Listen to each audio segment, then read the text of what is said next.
Good evening, everyone. My name is Celeste Lacabra. Welcome back to the channel. So today I wanted to go ahead and do my Letterboxd recap for the month of September. And yeah, I like to give a few disclaimers, a few caveats before I do these. This does include short films and documentaries. And when I say that I've rented something, it means that I rented it from 3dblu-rayrental.com. So if you want to know how you can rent boutique Blu-rays and 4Ks for yourself, then check the link in the description. They don't sponsor me or anything. I just think they're pretty neat. Yeah, the September was kind of a slow month for me in terms of film viewing. I definitely didn't hit my goal of 60 films like I tried to. I don't know, I had a vacation this month and just a lot was going on personally. So yeah, we didn't quite make it to 60, but we got to 35.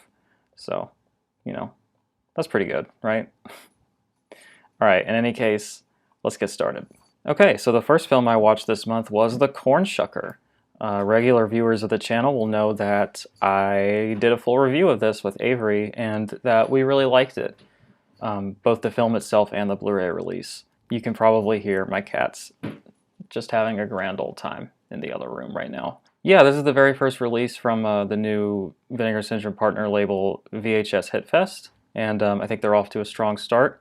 I ordered the second title, and I'm excited to check that one out too. So 7 out of 10 on that one, and then I rewatched it with the commentary, which was a lot of fun and very insightful, so that was cool.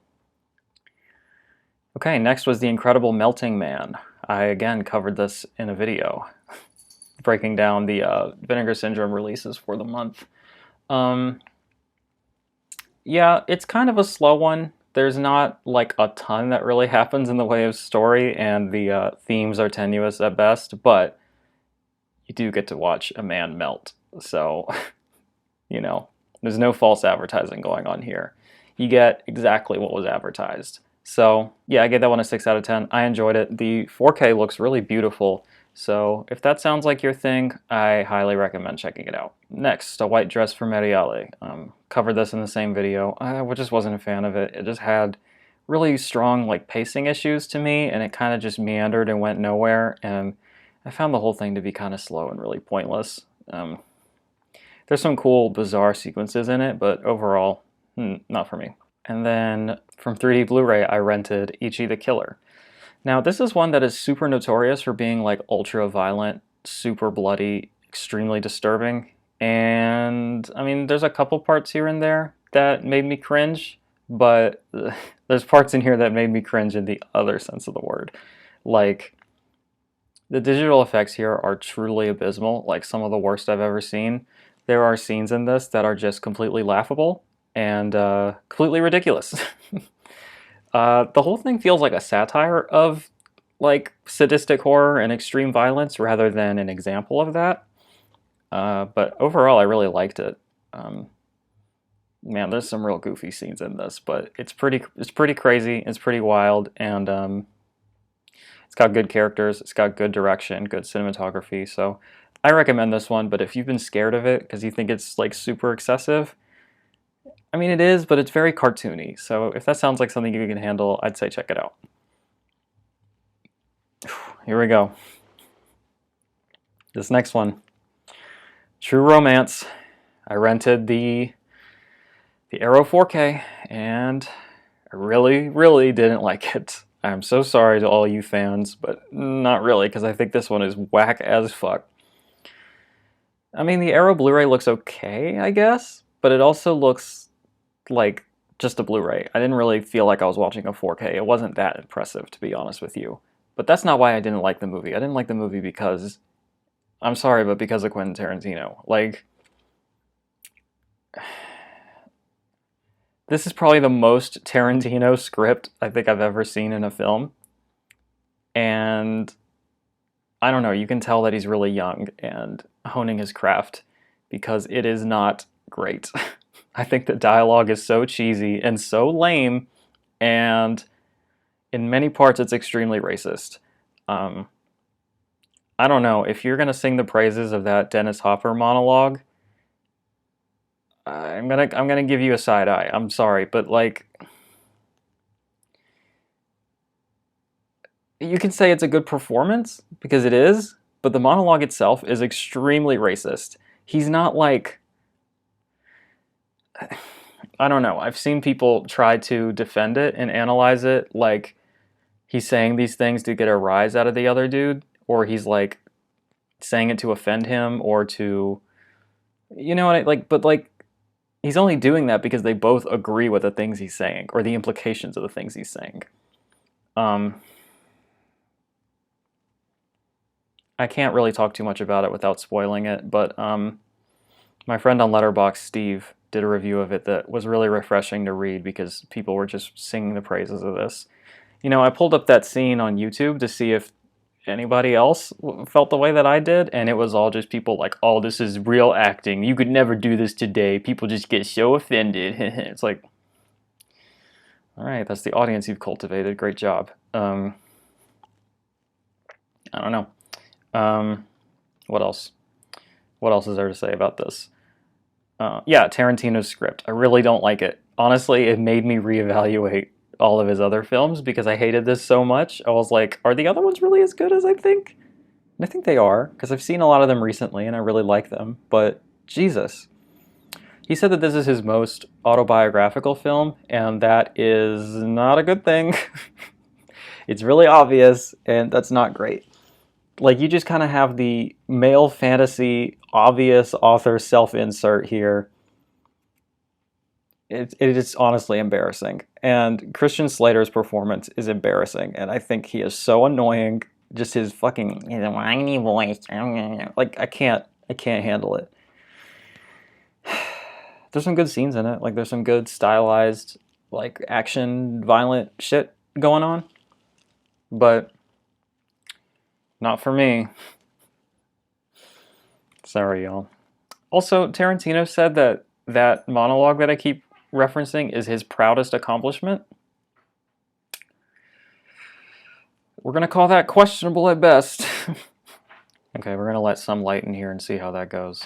Next was I rented the Blu-ray of Sabrina, and this was just fantastic. Audrey Hepburn is just like a complete revelation in this. The bit of the creepy age difference aside, Humphrey Bogart does a great job too, and their relationship is really good, and their chemistry is great, and I don't know, I really, really love this. It's just got such a great story and such a great ending, and the writing is impeccable. The man Billy Dub strikes again with another good one. Okay, next let's talk about Marty. I rented the Kino Lorber Blu-ray of this, and if you can tell from my score, I really loved it, and I'm going to be purchasing it in their sale this month. Now, this is one Best Picture, so I'm not going to sit here and act like it's underrated, but I never hear people talk about this one, and it just got a Blu-ray release, and it is such a wonderful, beautiful film. Like, if you're a fan of romance films at all, or you want to see the kind of incel story done right, look no further. Like, this is a beautiful film with real complicated characters and some pretty progressive gender politics for the time, I think. And a great theme song too. It'll be stuck in your head, especially if you leave the menu screen on too long. Next, Brian De Palma's Obsession. I watched the Arrow Blu-ray of this, and I have a review of it up, so go check that out. But I love it. It's a great sort of Hitchcockian thriller. It's not really a horror film at all.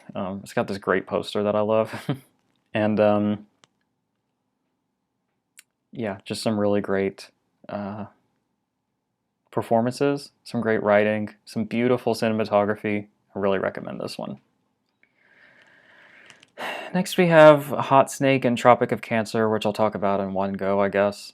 Or, no, I won't. Never mind. Sorry, I got these confused. Hot Snake.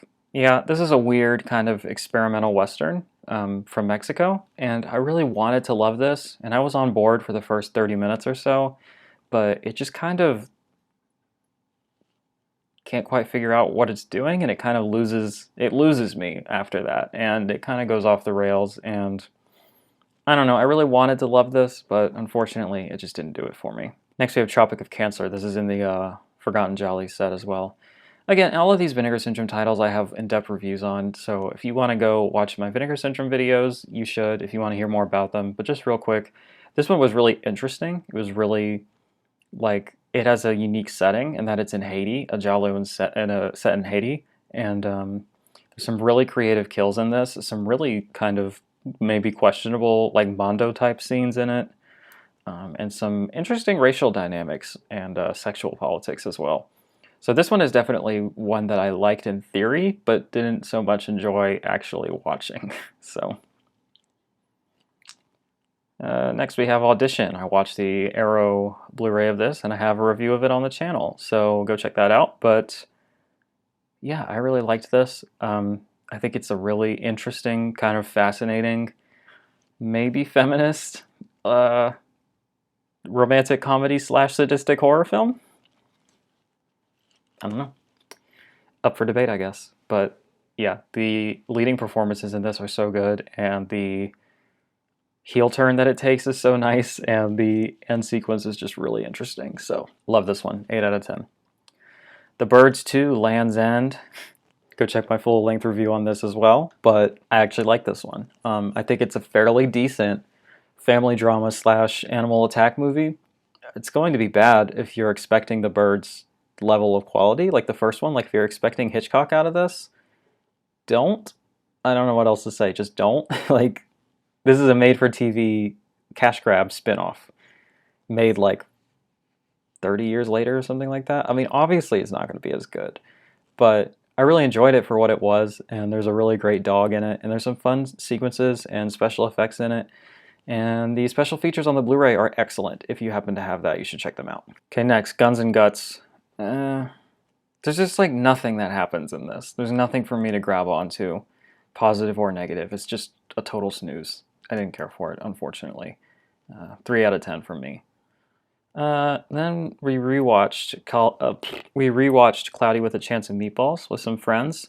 You know, this is a fun one. It's got a nice message to it, I guess. I feel like I would have had more to say about this after I watched it, but I'm kind of forgetting it already. Yeah, I don't know. It's okay. I thought it was fun. It's just, I honestly am struggling to remember much about it. It's only not even been a month, so that ought to tell you something. But it's a good time. Check it out if you're into like family animation. So next was Wokens Wake. This is one of Brian De Palma's earliest student films. I believe it's the earliest surviving film of his. And it's a weird one, and it's bizarre, and it kind of just is as a curiosity, but not necessarily as a great piece of art or anything like that. It's a supplement on the Obsession disc, so check it out if you want to. But I gave that a 5 out of 10. Next was We're All Going to the World's Fair. This was the, I forget which one, but one of the partner labels put this out with a glow-in-the-dark slipcover, which is a lot of fun. And I thought that this was just excellent, like just fantastic. I saw a lot of people saying that it was really lame or it sucked or it wasn't scary. Like,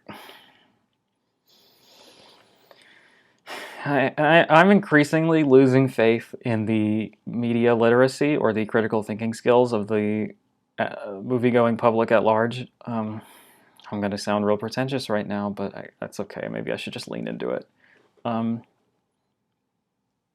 It's obviously metaphorical, and it's obviously a social commentary. Like, I don't know how I would felt about this if I just took it completely straight and only thought about it in literal surface level plot terms. But even then, I think it's still really well made, and I think it still has some really creepy sequences.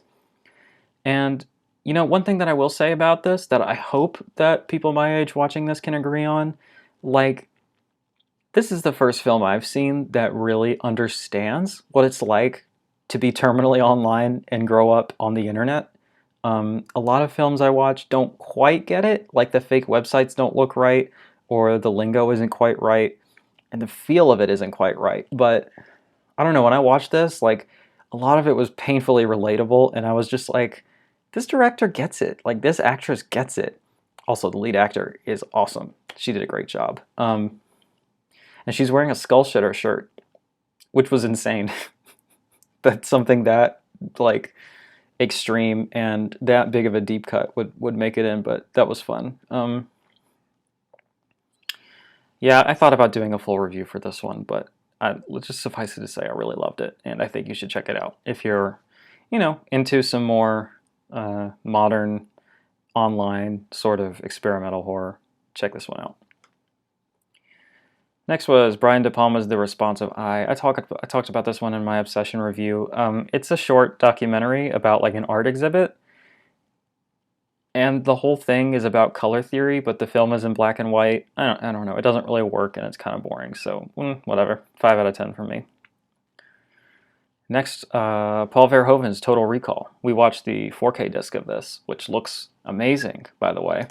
Now, I knew that I had seen this before, but to be honest with you, I didn't remember much about it, so I kind of had a tentative like 7 out of 10 rating on it, because I remember really liking it and thinking it was really clever and fun and has Arnold in it and everything, so it's amazing. Like, it's so amazing. It's so much better than I remember. Like, I know that people talk about Starship Troopers and RoboCop when they talk about how political Paul Verhoeven was and is as a director, but Total Recall, I think, is like even more so.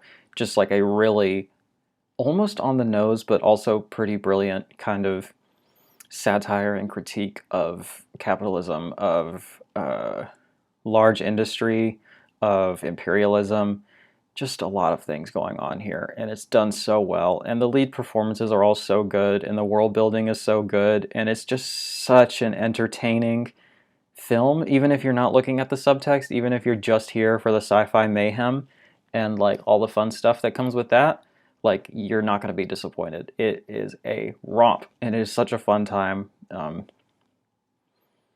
Just entertaining to the very end. There's also a lot of fun discussion to be had about the nature of the story and how trustworthy it is as a narrative. So there's just a lot going on in this. I kind of wanted to do a review of this one too, and now it's just kind of been a minute, but I don't know. I love this one. 9 out of 10 from me. Then I watched Madman, which I'm going to hopefully do a Cinema Sepulchre video about if I ever do that again. I know it's been a long time, I'm sorry, but other things are getting in the way, and yeah, I'll make it eventually, I promise, it's still coming, but a little tease for that one coming up. I thought this one was pretty okay. It has a good atmosphere to it, it has like a very fun fall kind of vibe to it, and yeah, I don't know. I thought it was a good time. It's just there's not a ton to it beyond that. I think I'm thinking about getting the Vinegar Syndrome 4K because so much of this is in the visuals and the atmosphere, and I would want that to be as good as possible if I were to rewatch it, but I don't know. We'll see, but in any case, it's worth having, and I think it's a fun film, so check it out. 9 Guests for a Crime. I talked about this because it's in the Forgotten Jolly set. This was my favorite of the 3. It kind of had an interesting premise and a really beautiful setting, and this one was just kind of vibes, but it was vibes that I was clicking with. Like, it was just like naked people lounging around in beautiful see-through flowy clothes, just being really sexy. That's just like, how I'm trying to be, so I was into it. Don't Make Hitchcock Movies, Looking Back at the Birds 2. This was the Vinegar Syndrome produced documentary, and it is such a great making of. I liked it better than the film, honestly. And if you have it, I think it's essential viewing. There's just so many great interviews and anecdotes, and it's really well put together, so check that out. The Other Side of the Wall, The Making of Possession. I watched this to prepare for my conversation with KB Loves Movies, because this was one of the films I selected to talk about. It's a really great making of documentary. I'm just a big fan of those in general, as you can tell watching these videos, but yeah, there's some really great kind of analysis of the film and its place in history and its legacy and all that. And, there's a really good interview with Zawofsky himself. So yeah, there's a lot going into this. There was one bit that kind of disturbed me a little bit where he said that Isabelle Adjani was not refused to wear her contacts for her doppelganger scenes because they were like hurting her or something. And he said that he shoved her against the wall and like told her she was gonna do it or he would like really hurt her. And he said this as like a point of pride, as though that isn't like a hideously inappropriate and disturbing anecdote. So, I don't know. I'm just always dealing with the artists I love being pieces of shit, so I guess it's nothing new, right? Doesn't take away from the themes of the film or her performance, I think. Like, those are still just really beautiful and incredible, but yeah, I don't know. It was weird that he was proud of it. It's one thing to do it and then really feel bad about it and then recall that story as like, look, this is something that I felt I had to do, but you know, younger directors need to know better and be better about this. And but no. So next, I watched my Mill Creek Steelbook of Mothra or Mosura. Again, I'll talk about this in the next episode of Cinema Sepulchre in depth, but I did really enjoy it. It was kind of slow, but I just love the character, and I love Toho Godzilla. So yeah, if you're into the character, the Mothra character, this is pretty much essential viewing, so check it out. Next on the Criterion channel, Louis Buñuel's The Milky Way. This is such a great like religious satire. You'll probably like this a lot more if you grew up Catholic. I'll just say that, because there's a lot of deep cuts in the references, and they get into the weeds on the theology. And the whole thing's just like such a clever satire and such a really greatly created surrealist piece of art. Some really bizarre and fun sequences in this, as surrealists are wont to do. It's definitely a film for atheists, I think. Like, I'm thinking about making a video of like films for atheists, and this is one of them. So check that out. Unfortunately, the Criterion is out of print, but Kino Lorber has a Blu-ray of it apparently, so that's cool. I kind of hope they get this back though, because the features on it were really great. Next, we watched our bootleg copy of Angel's Egg, the anime. So kind of talked about this one in another video, but it's a really great kind of philosophical gem. I'm not going to say that the plot makes no sense, because there's just not much of one at all. It's really just an exercise in atmosphere and in philosophy. The Gothic art and set pieces that make up this animated world are just so beautiful, and I love living in it, so I really liked that about it. But you know, this is definitely a pretty inaccessible film. Like, if you're into Tarkovsky, you'll probably be into this, but if you're a person who really needs a strong narrative, this won't be for you. Dahmer, Monster, the Jeffrey Dahmer story. My favorite title. The most unnecessarily fucking redundant title I think I've ever seen. Jesus, I hate the title. But I did a really in-depth video on this, which has garnered a lot of views relative to my other videos, and I'm really proud of it. So please go check that out if you want my full thoughts on this, because there's no way I could do a shorter take on it here. Do you see why I try to fucking... why my lighting is so dark when I shoot up here? This is the alternative if I shoot during the day. I gotta figure something out. Alright, let's see how long this lasts. Next is Last Year at Marienbad. Here's another one not for people who need a strong narrative. This is one that really kind of arguably doesn't make any sense, and is yeah, definitely a strange one. Definitely one ripe for interpretation. But the images and the camera work in this are so wholly unique and so beautiful. You know, I really appreciate when I can watch a film and I can really just genuinely say I've never seen anything like it. And this one was that, such to the extent that I didn't even have, like, I don't know, like mile markers or something to just guide me through what to expect next or what I was seeing on screen, you know? You're just kind of in there blind. Like, it's like you're watching a brand new genre for the first time or something. Like, you don't have any of the shortcuts that would help you kind of get there in terms of understanding. So yeah, this is a really dense one. This is a really strange one, but it's one that I really appreciated and really enjoyed, and I'll be happy to rewatch in the years to come. So, gets an 8 out of 10 from me. Oh boy, Next, I watched Satan's Children on Tubi because I wanted to know if I wanted to buy the AGFA release. Um, so when I gave it a 7 here, it means that I really enjoyed it. It doesn't mean that it's good or that it isn't terribly offensive, because it is, and it's not very good. But I don't know, it just had some vibes to it, and there were parts of it that I just really enjoyed. It's such a mean, nasty film. Like, ugh, there's some real ugly characters in this and some really ugly sequences. It kind of plays as like a male version of I Spit on Your Grave or something like that. That should give you an indication as to the trigger warnings here, because it is a really rough film. It's also deeply, deeply homophobic, like at its core, and definitely plays into like the satanic panic a lot. Honestly, to me, this is like the gay slash satanic panic version of like Reefer Madness or something like that, but it's also a legitimate horror film. I don't know. It's really an anomaly.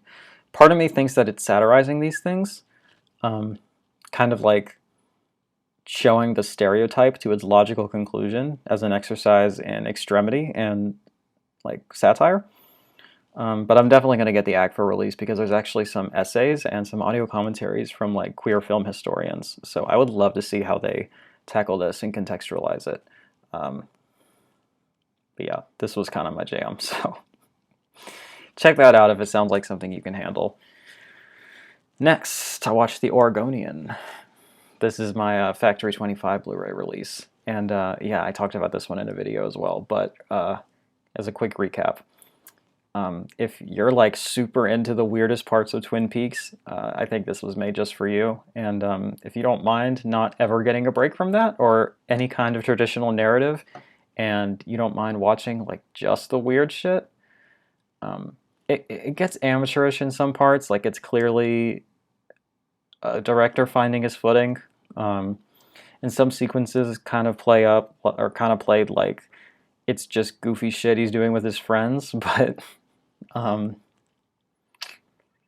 overall, I really enjoyed it, and I would recommend it. So, if you're into that kind of like hyper surrealist, experimental, bizarre, wacky shit, check that one out. You know, I looked on the IMDb, I saw that it had a 4 out of 10. Really? Like, I get it if this isn't your thing, but come on. It's a well-made film, and it's like interesting. I don't know. I'm just at a loss sometimes with this shit. Next, this was one of the short films on the disc, the Snake Mountain Colada. I didn't get much out of this. It's kind of it. I mean, it's a short film. I don't know. Wasn't for me. Buñuel, Atheist Thanks to God. Here's the Criterion release documentary backing me up on that. This is a film for atheists. But this is the making of documentary or retrospective of sorts for what was it? The Milky Way. There's actually a really great breakdown of the theology and the philosophy of the film. There's a really good discussion as to the contemporary reviews and the legacy and how those things compare and contrast. Yeah, there's just really great interviews with people who knew Buñuel, who worked on the film. It's a very analytical documentary, which I really, really appreciated. So, yeah, check that one out if you, well, I guess you can't, because this is a Criterion documentary, and the disc is out of print, and it's off of the channel now. But if it ever comes back to the channel, or if it ever comes back into print, make it a point to see this, because it's really good. Next on the Criterion channel, I watched Destry Rides Again. Man, what a fun kind of... It almost feels like satire, but it's like a Western comedy starring James Stewart and Marlene Dietrich. God, it was so good. I love my boy Jimmy Stewart as like the tall, lanky, sweet pacifist who also can fuck him up if he needs to. It's just great. I love him. And Marlene Dietrich does amazing, as she always does. And yeah, this is just a great story. It's just a great, great Western film. a lot of interesting discussions to be had here about the nature of violence in the Old West and the validity of that kind of lifestyle. So I highly recommend this one. It's a recent Criterion release, so I feel like you're safe to buy the Blu-ray. Who knows, though? Everything's getting a 4K these days. Unraveling the Enigma, the making of Marienbad. This was really fascinating. Kind of talking about how a lot of people didn't like this when it came out, and it was just written off as being pretentious and became like a kind of shorthand for like overly pretentious art films. I don't know. I guess I am leaning into taking the moniker of pretentious as a badge of honor because that film rules. And I don't know, this tendency to like, I think it comes from insecurity where you're like, I didn't understand this, or other people liked it and I didn't, so I'm going to call it pretentious, so it's the film's fault and not like something on my end. People can dislike whatever they want, of course, but you should be confident in that and just be like, hey, it didn't work for me for these reasons. And, you know, I'm going on a tangent, but I'm sure that pretentious is a valid term in certain circumstances, but I don't know. I just keep seeing it being applied to like films that utilize things other than a basic 3-act plot structure. Like if we stray from that at all, ooh, it's pretentious. Like A24 films are being called pretentious. Like they're not even that out there, you know? I don't know. I don't trust it these days. Anyway, I'm sounding like a fucking curmudgeon over here. And then finally, All the World's Memory. This was a supplement in the Marienbad bundle on the channel. And this is a documentary that the director of Marienbad did. It's about a historical French library, and it's among the strangest documentaries I can think of seeing. It's it's like a surrealist documentary, and it asks a lot of philosophical questions as opposed to giving you a lot of facts. And it kind of is like a meditation or an inquiry into the nature of like media preservation and libraries in general. It's really fascinating and it's really cool. So yeah, gave that one a 7 out of 10 too. And with that, this will hopefully be a shorter video because I watched like half the amount of films I usually do. But maybe I felt carte blanche to just kind of talk your ears off forever. So if you made it to the end of this, you're the best and I love you. There's more videos coming from me in the future.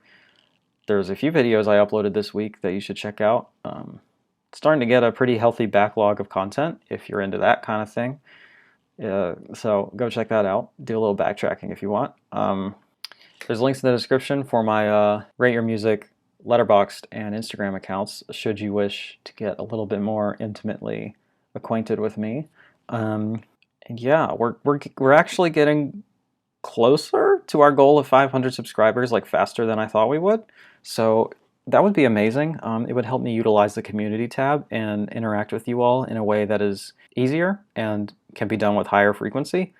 So that would be great. And please leave me your lovely comments below. I just love reading your comments, and I'm really trying to foster a inclusive and supportive community here. So let's have a discussion in the comments, and let's all be kind and thoughtful. Liking the video helps others find my videos. It only takes you a second and it's free, and it would really help me out, so I'd really appreciate that. And that's it. Hail cinema, hail celluloid, and hail Satan. Bye.